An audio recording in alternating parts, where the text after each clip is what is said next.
He rongono I te whānau tirika tēne I te ao tō rangapu. I nāia nei kei te whai tētahi atu uri I te ara ki te whare pāremata. I tūtakia Irena Smith kia rino tirika tēne I ngā noa nei. Kei roto I te tōtō te mahi tō rangapu, mō rino tirika tēne. I'm very proud of that legacy of service to our country and to our people of my whānau. And, I'm stepping up to the front line now and I'm looking forward to giving it a really good shot in the selection. Mo te toru te koutou, tōna whaia keke e pupuri ana I te tūru o te taitonga. Kia ora, I'm Rino. Tēnā koe. Kia ora, what? How you doing? I'm good. I'm standing for Labour for te taitonga. Oh, okay. Yeah. Engari kei te hikoe a rino I tōna ake ara ki te kite he ahanga tino hia o ana kai pōti.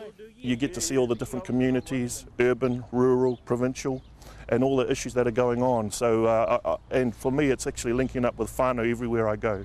So, it's actually great to have such a big rohe pōti. Kia ora.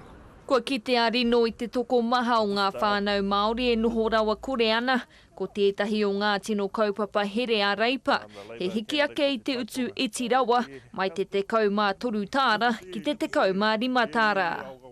Our increase to the minimum wage, our taking off the full GST on fresh fruit and veggies, and our tax-free, making the first 5,000 tax-free. They will put an extra $157 into the whānau per week. E hara tēnei te wātua tahi kua tuari no mo te pāti reipa, I te matenga o tōna pāpa I te tau iwa te kaumā ono, nāna te manuka e hiki ake, hei whakatinana I ana mahi. As long as I know now. Yeah. Mōhio tonu ia he huarahi ua tēnei, me te whakaoreore anō I ngā whānau o tautahi, ki te whai whakaaro mo te kōwhiringa pōti, I tēnei wā taumaha. I really acknowledge all of the whānau here that are out here trying to earn a little bit extra to support the whānau and to really help pay the bills in these tough times. Koira anō te ahi e whakakāna I te hiakai orino tirika tēne, I roto I ana kōkiritanga katoa, atu ki te rā pōti.